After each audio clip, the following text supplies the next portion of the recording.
from.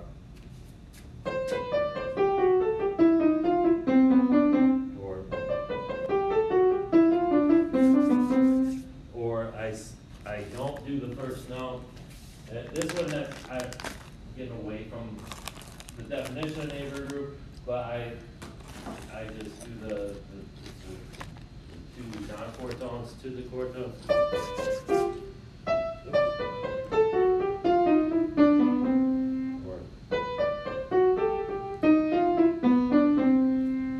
All ornamenting the C, the G, the E, and the C again. You know, above, below, just elaborating on it, ornamenting it. So that's really what the purpose of the neighbor group is. It's kind of like this really specific type of ornamentation. Because if you look at it and what's really going on here, and I think I mentioned this last week as well,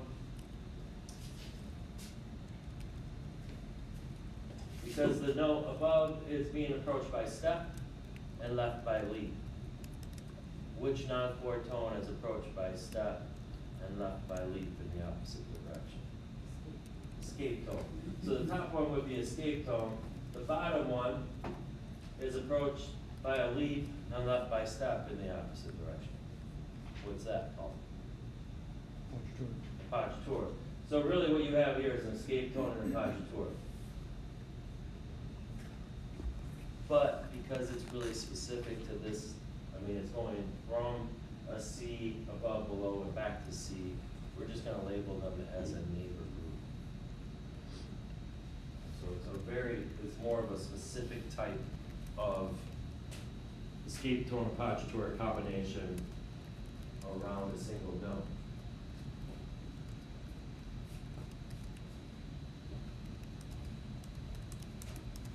Now, if on a test, you labeled it as an escape tone and the second one is appoggiatura, I might give you partial credit because you're sort of right, but the more correct answer would be the neighbor group.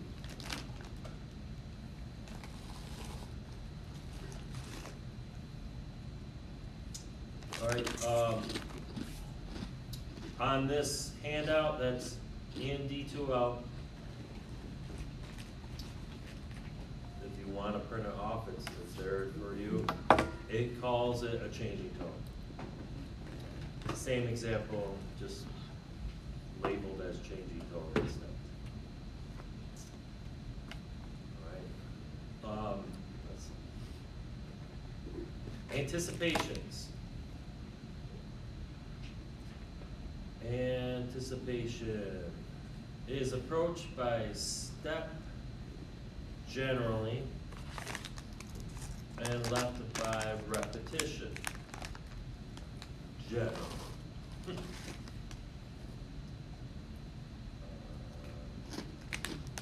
The most common type of, and like the most classic way of using it, again, I mentioned it before, it's sort of where one group of voices decide they want to get to the chord early.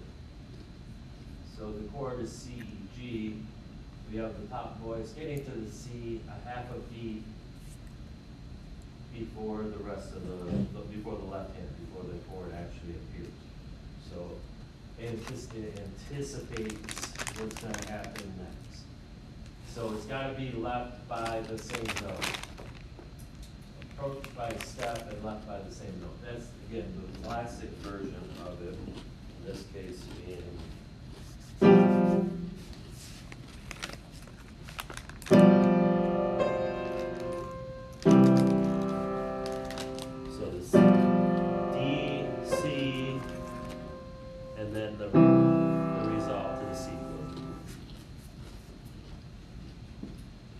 I think what the book does, it has different examples of anticipations where they're called like free anticipation, and there's some more definition for anticipation. Whereas my theory teacher when I was in college called those free tones, where it's approached by a lead, left by a skip, and it doesn't really anticipate anything. It's basically the catch-all for if you can't figure out what doesn't fit into the rest of these, we're gonna call it free tone. Most of the time, you should be able to find a name for them though. Let's go back to some other definitions of anticipation.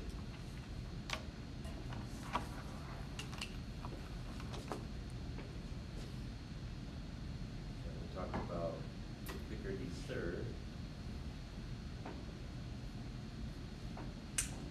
Yeah, so now we have anticipations, anticipation figures. It says most anticipations are approached by step, but the approach by leap is not rare. And there are 3 anticipation figures, each approached by leap and left by a common tone. But only one figure that is in the base is a non-chord tone. The others are chord tones.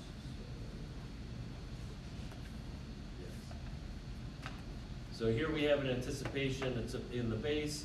It's approached. Oh, I see what they mean. Anticipation figures. They're likening. All right. So in this example, what's happening is that you have the A to the E, and then down to the G sharp.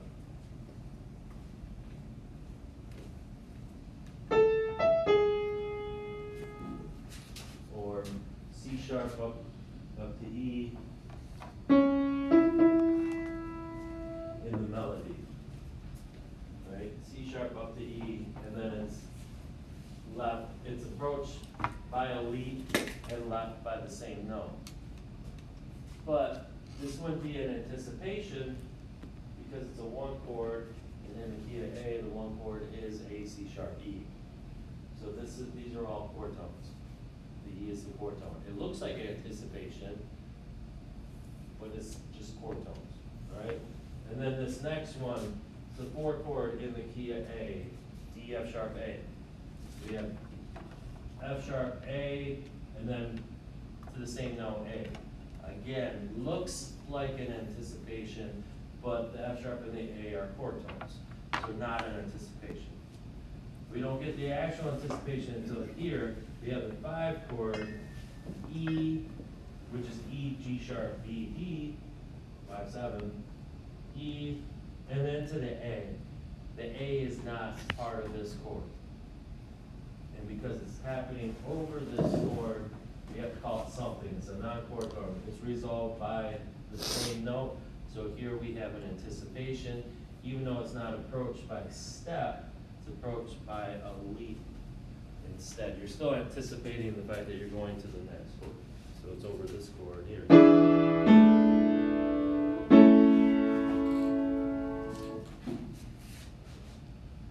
So each time you hear it, and then,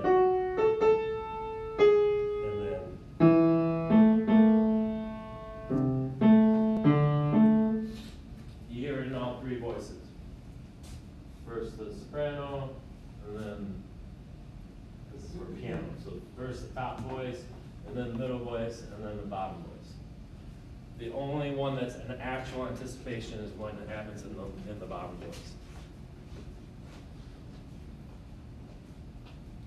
And then, this is what I was talking about just a few minutes ago.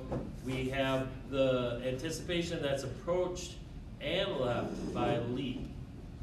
And it's pretty rare, and it kind of explains certain situations. It's where the anticipation should be a chord tone in the next beat, but it doesn't stay on that chord tone, it moves to a different chord tone. So over the key is F major, the chord is our 5 chord, which is a C, E, G chord, and we have an A here in the bass. Rather than staying on the A, which would have made it a lot easier to label, that would have been, like, if Mozart just kept the A there, we would have been, oh, that's an anticipation, that's approached by a leap. But no, it jumps down to the F. But the A is in the F chord, so it's anticipating the F chord, but it moves before we even get to the F chord. Again, this is a little more rare to find. And again, I wouldn't label this as a free tone because it is in the next chord. Now, if the next chord was like the 2-chord G, B flat, D, and this A kind of comes out of nowhere and doesn't resolve, or the A is not part of either chord, then I might label this as a free tone because there's not really anything else we can label it as at that point.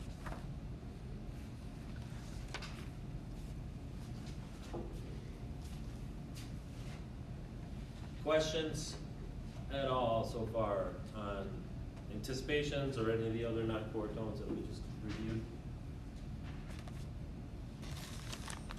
Free tone, is that on your handout? That's on the list, the handout, but it's not in the book. Okay, and what is that again then? That's what's Free tone, basically, again, for me, is sort of that catch-all. There is no explanation for it. It's approached by a leap or a skip, left by a leap or a skip, but it doesn't anticipate any new chord. So like here, this is C, E, G chord. The G jumps down to a D, which is not part of that chord, and then leaps back up to a C, which is part of the chord. So the D just kind of comes out of nowhere. Now, other theorists might be able to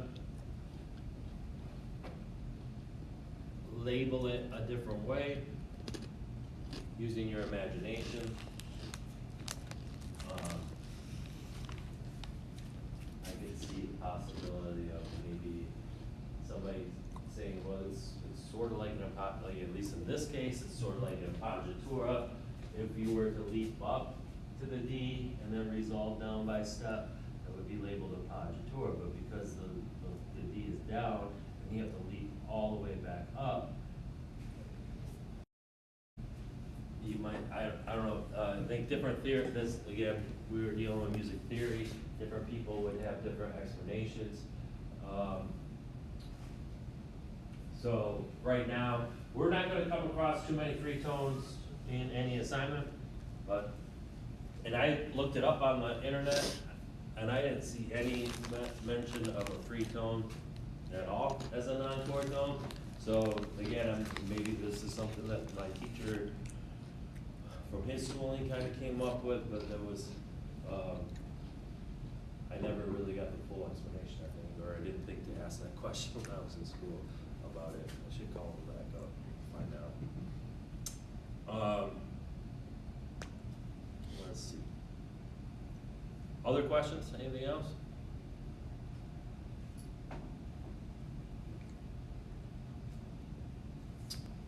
Then moving on to pedal point. We did not get to pedal point. We talked a lot about pedal points though. From time to time we talked about like pedal 6/4 chords and what they are. Remember, what's the definition of pedal 6/4?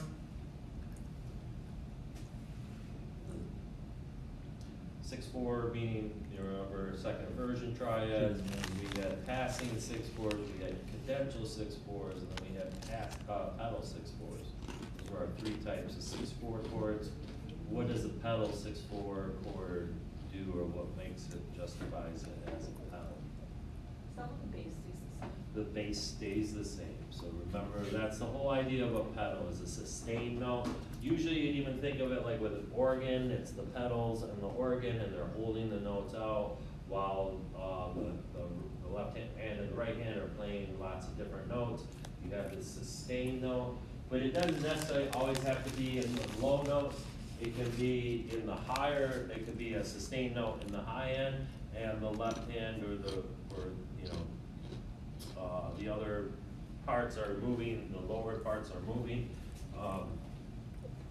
Basically, what it is this compositional device that begins as a chord tone. So when you start it, it starts off as a chord tone, it's part of the chord.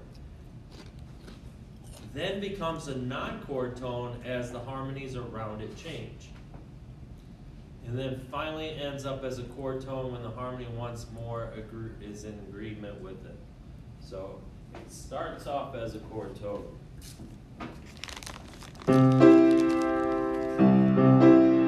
And then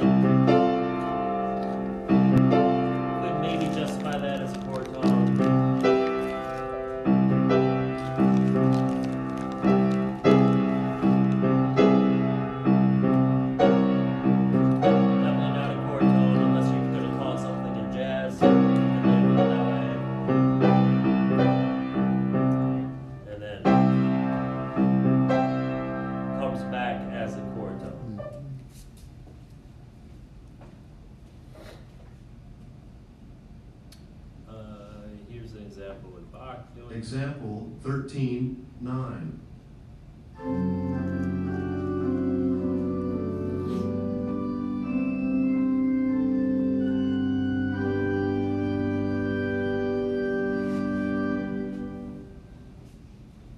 So we get to that second to last measure, ends on a G chord.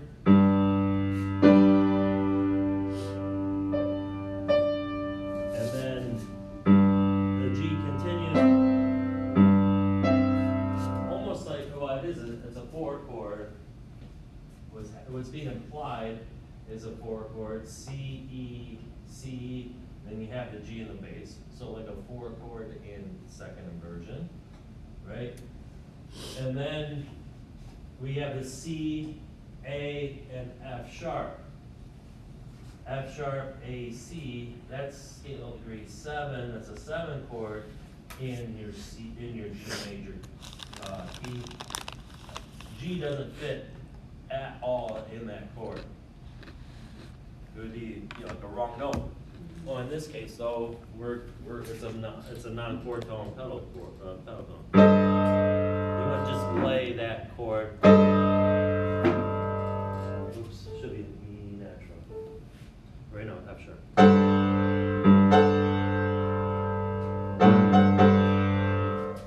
Doesn't sound pretty, but in this context, it really makes sense.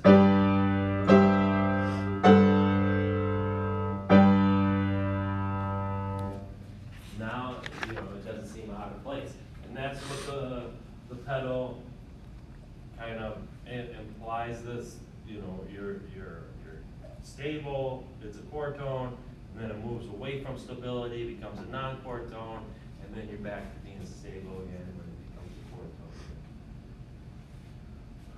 tone. Again, generally speaking, it's in the bass, but it doesn't always have to be there.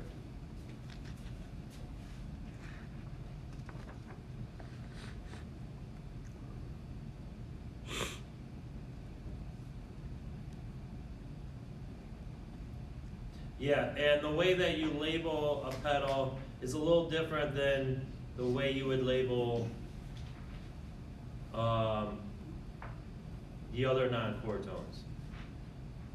Notice it's you can write in the implied harmony using the parentheses around it, but you wouldn't label pedal tone like PT or something like that. It's just use the dashes here to indicate that this is still the same chord. We look at this example, we have a double pedal going on. We have C and G being held and through every chord. Well, actually, yeah, that should have been, this one, you probably should have put PED below it, pedal. Yeah, that's how we do label pedal tones, sorry. We do want to label pedal, but you still put the little dash there too to indicate it's the same chord, but the implied harmony above it with those in parentheses there. So the PED for pedal. Let's listen to this. Example 13:10.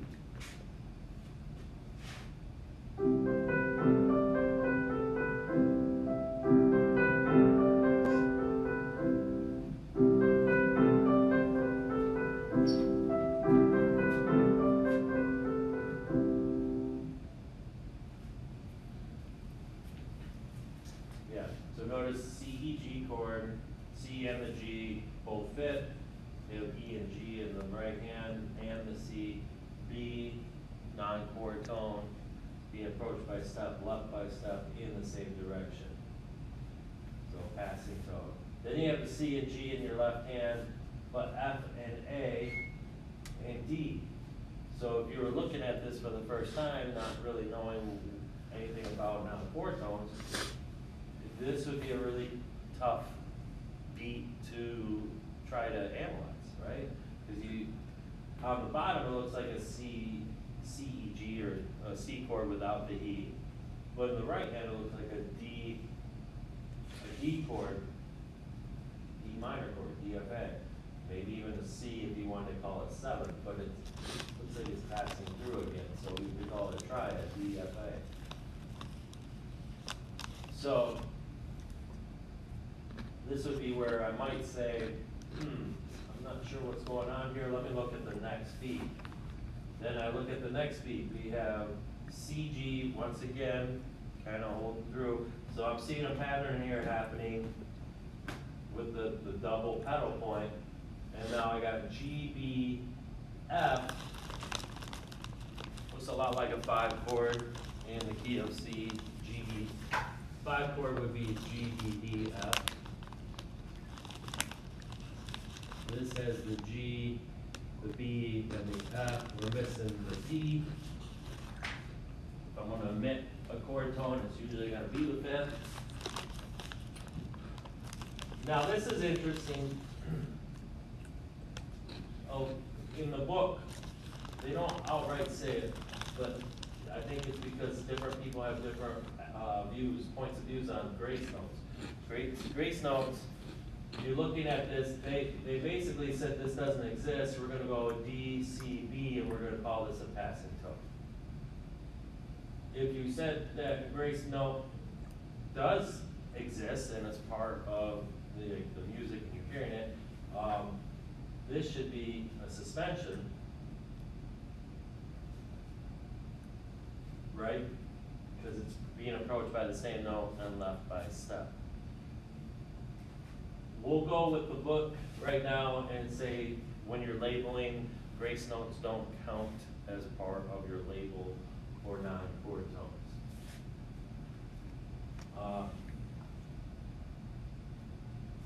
So then the B, A, B, neighbor tone there. So we have a G, a 5/7 above the C. And then at this point, I could make the assumption that, all right, if I keep looking, looks like ahead, I got the C, G going on. This is a pedal that's occurring. And now I can go back to my 2 chord DFA and say, all right, DFA, that's a 2 chord in the key of C. I'm gonna label that as a 2, but it's being implied, so we're gonna put that in parentheses. Because the whole thing is sounding like a 1 that never moves, or that doesn't change. You got the 1 chord, then the 2 chord over it, then the 5/7 over it, and then back to the 1.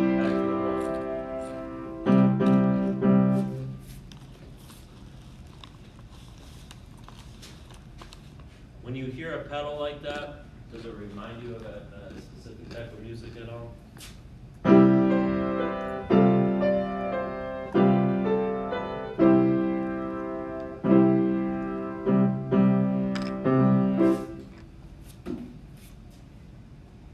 Any thoughts?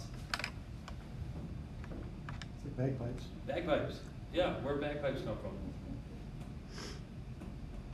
Celtic area. Yeah, Scotland, Celtic music. Yeah, so it's very popular or idiomatic of that style of music. You would hear a pedal point, especially if like the composer has any like English type of influence at all, or they're writing something that has an English influence. Like if you're listening to Holtz, who was an English composer, you know, there's going to be a pretty good chance that there's going to be some pedal points in there.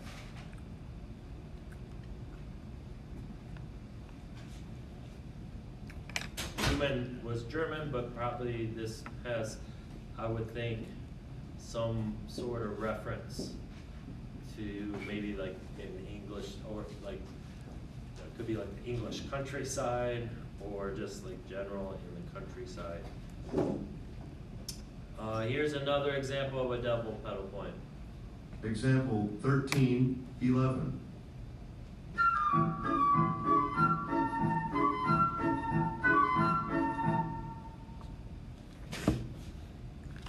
So again, the root and the 5th is being sustained all the way through. The implied harmony is a 1, and then a 5, 1, and then a 5. So what could be done is this A could be circled and then written P-E-D below it. This A circled P-E-D below it because it's a 5 chord, which is E, G sharp, B, D. The A is a non-chord tone, but it keeps coming back to the A.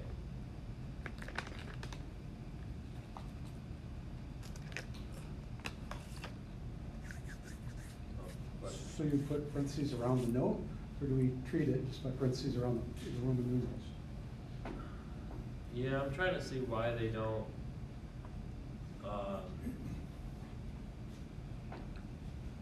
the way I want you to label it,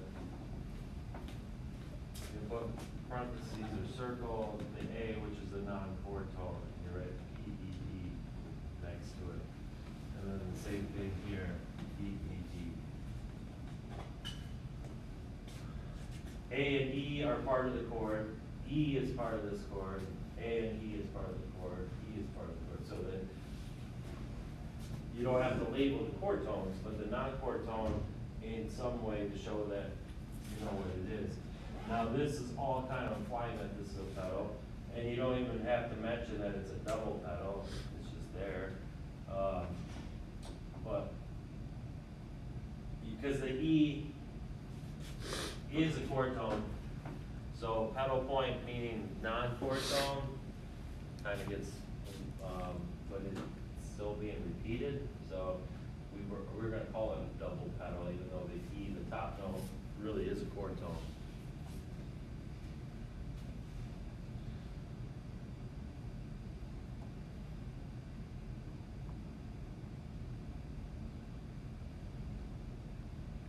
Yeah, and notice too, the way it's written rhythmically, we think of pedal like being held, but in this case there's rests between each note. It's still being, you kind of think of it, even though the rest is there, it's still being held, it's consistently being played over and over. So don't let the rest fool you.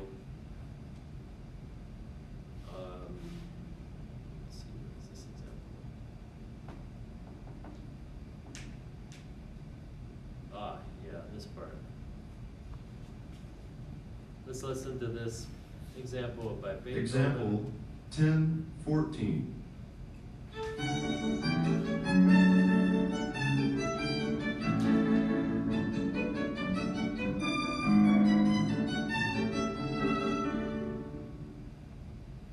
All right, so in this last chord here, last measure, it's a D major chord, D, F sharp, A.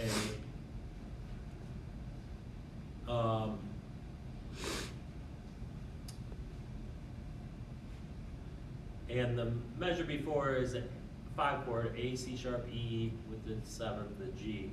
So we have this G, C sharp, and A.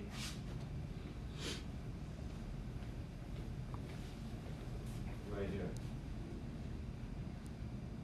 And then the bass moves, but that chord stays the same.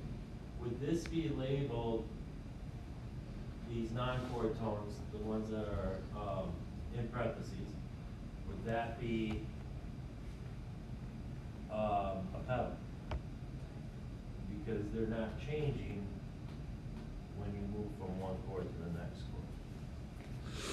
We have this. And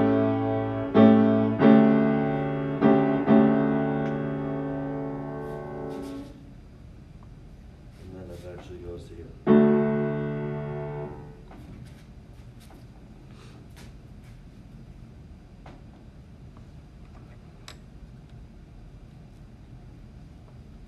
It's trickier, right? Do we see an alternative type of way of labeling it, or does it look like a pedal? If it doesn't look like a pedal, why doesn't it look like a pedal?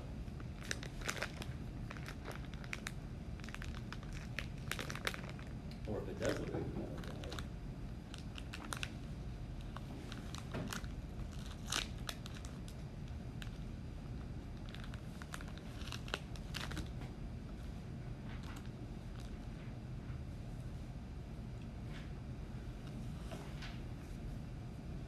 Remember, what's the definition of a pedal? The notes start as chord tones, and then the harmony moves away, they become non-chord tones. But then what does it do after that? They stay right where they're at, and then the harmony changes again, and it becomes chord tones again, right? So if we were going from this chord to this measure with the D in the bass with the same chord, and then back to an A chord, we would maybe make the justification that it's a pedal. Now, what do we have here instead? We have a bunch of non-chord tones. So it's a D chord, D F sharp A. A's the bottom note, that's a chord tone. C sharp, non-chord tone. G, non-chord tone. How's the C sharp being approached? So you look across in the same voice, kind of where it was. How is it being approached? By the same note, right? So that tells me this could be a suspension, or it could be a retardation, depending on which direction we're going in. And look what direction it goes. It goes up. So that means what? Retardation. So we would label that C sharp there over the D as a retardation, and this whole measure being a one chord then. And then what about this G? It's being approached by the same note. So again, suspension or retardation. This time it's a step down. So it's suspension. And then when you have suspensions, you have to go that extra step and classify them. So G over the D is what interval? D, E, F, G, that's a fourth. And then F over D, D, E, F is a third. So it's a 4-3 suspension. We also have a note up here in the violin melody, in E. How's the E being approached? Same note, left by a step down, suspension. D to E. D, E is a second, but remember we're not going to label them as seconds. We're going to label them ninths. And then it resolves to D, which is unison, but in this case we're going to call it an octave, so 9/8 suspension there. The only time we would call it a 2-to-1 suspension is if they're right next to each other. Every other time, it doesn't matter how many octaves apart, it could be 5 octaves apart, we're still going to call it a 9-8 suspension. Moving backwards, this is a good one for reviewing all of our different non-chord tones. Here we have another non-chord tone in parentheses. What would we call that one?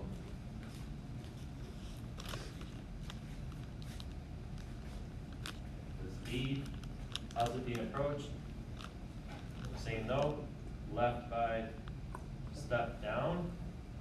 So it's going to be called what? Suspension. The bass note is an A. The suspension is a B. So another 2 or 9 to 8 suspension. Here we have another non-chord tone. How's it being approached? From a step, and it's being left by step in the same direction. We call this passing tone. Here we have another non-chord tone, approached by step, left by step in the same direction, passing tone. Here we have 2 in a row, both being approached by step and left by step in the same direction. These are both passing tones here.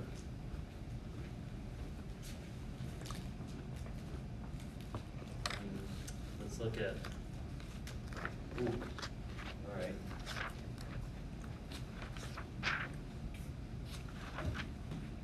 Right here, we have a non-chord tone. The chord is F sharp, A, D, A. So D, F sharp, A, that's our 1 chord. But the F sharp is in the bass, so it's a 1, 6. We have a G sharp right there on the beat. That's definitely not a chord tone. So how is it being approached? By a leap and left by step. Now again, so what do we think? Appoggiatura, good. We would call that appoggiatura, even though normally it'd be a step down. In this case, it's a step up, so it still works with our definition of appoggiatura. Then we move on, we have another D chord, D, F sharp, A. We have a G now. How is it being approached? Skip. And it's left by step. So what would we call this? Another appoggiatura, yeah. This time it's actually being left by step down. So you get those, again, usually, in both of these cases, the appoggiatura is accent, it's on the beat. So like the chord is this D chord, and we have this G sharp, and then it resolves there. And then in the other one, it's a D chord, but it's a G, and then it resolves.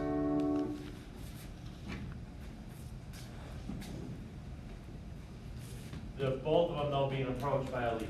So that's what you want to look for. You want to approach by a leap and left by step.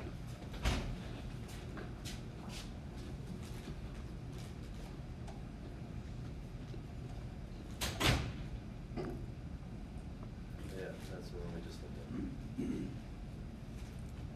at. Okay. Special problems. So as if you're not confused or like you're already jammed with a bunch of information. Now we're going to look at, again, we're going to look at how music doesn't always follow like the textbook examples. Just because these are the examples that I'm showing you, composers are very creative. So labeling what the composers are doing can sometimes be difficult. I mean, this example, this is a great example here, what's happening. So, let's see, I can't blow it up any bigger. All right.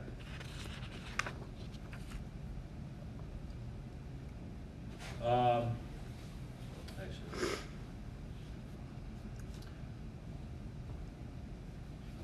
this is the original example here. I'm gonna play it for you. Example 1313.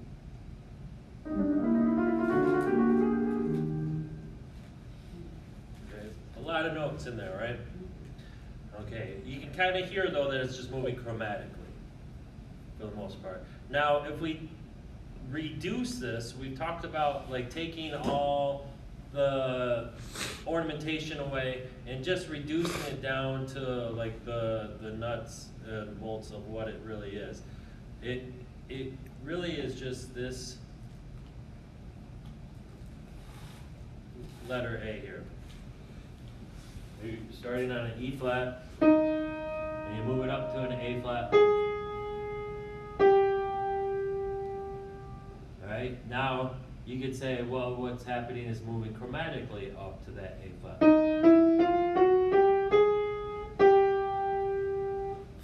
In which case, all those chromatic notes then would be passing tones.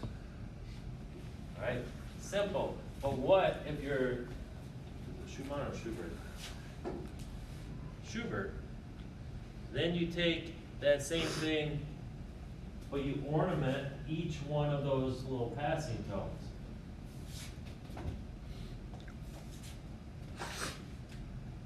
So we're moving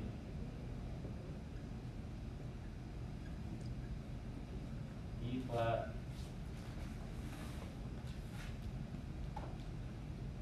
E natural, F, F sharp, G, A flat. But now we're gonna put a little neighbor tone below each one.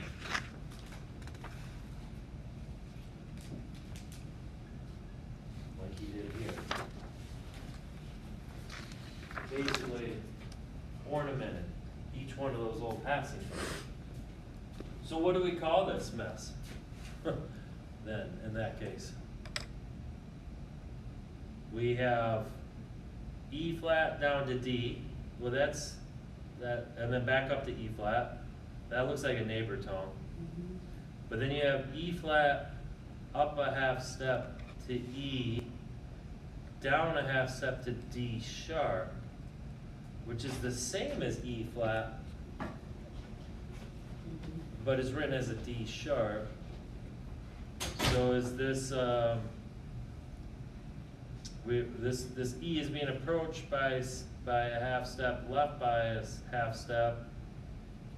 I guess it's an upper neighbor tone, and then we have a lower neighbor tone, a passing tone to an upper neighbor tone, back down. Well, the E, because these are E naturals, so they're not chord tones, so they're like going through that mess. It says is problematic. All right.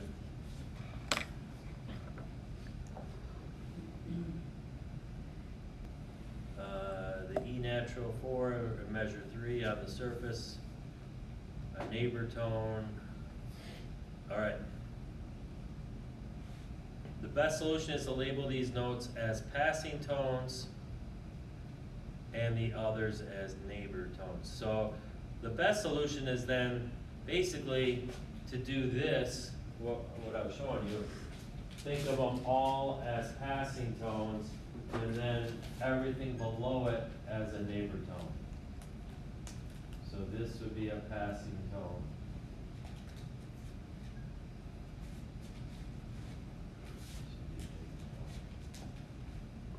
F is not part of it,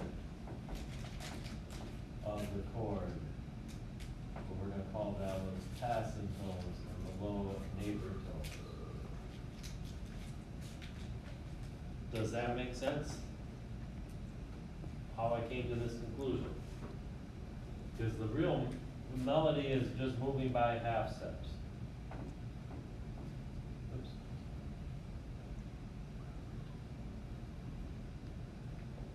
E flat, E, F, E flat, G, or F sharp. All just half steps. So then these would all be passing tones. But the fact that each of these get ornamented, you get a half step below and then back, half step below and then back, half step below and then back. We're just going to call the ones in between neighbor tones to our passing tones.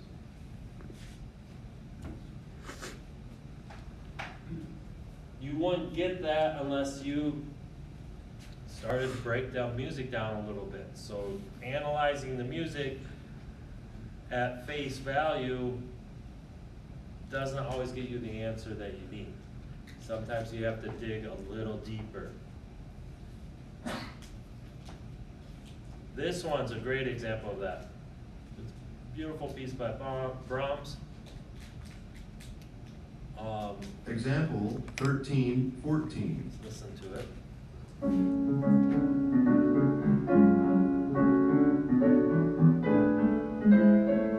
So you got this bouncy kind of left hand line going all over the place, and expressive right hand chords that are all off the beat, almost very much like jazz. All right. If without analyzing the chords, what you would find to start at, well, if we were to analyze the chords, we notice that there's F sharps here, but the F sharp chord doesn't appear until much later. Then we have like an A here, but the rest of the A chord doesn't appear until about almost like a beat and a half later. How do you label that? Do you label this, all right, F sharp's happening here, but we have a different chord, so is the F sharp a non-chord tone, even though it does kind of become a chord tone, but not until after that you've already heard, you know, like, this really causes some problem. Baroque music, classical music, we won't really come into these types of exceptions, but you get the romantic music, again, composers pushing the limits. This is a really tricky one to analyze. So you could align the two staffs so that they come, so everything falls into place. Example 13, 15.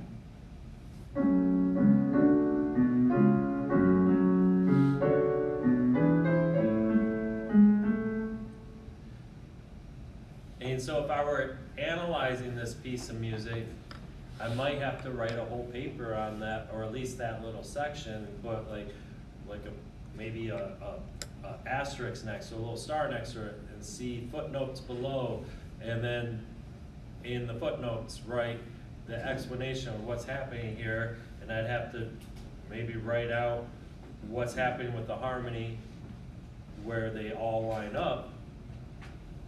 And then this justifies my explanation of the chord tones and everything that's happening, and it's not really non-chord tones that you're hearing, it's just that the harmony is not, the left hand and the right hand are not lined up at all in the original example.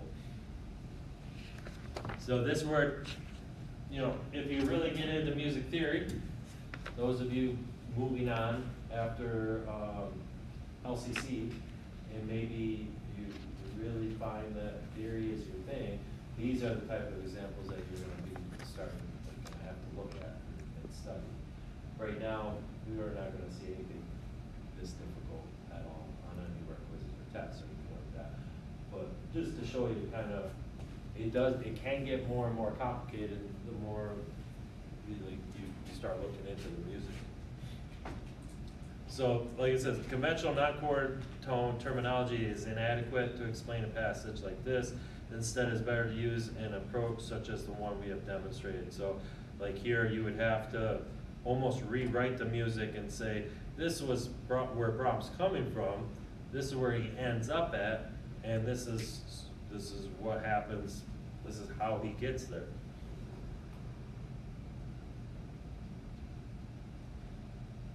Or you look at a piece of music that has no harmony at all in it.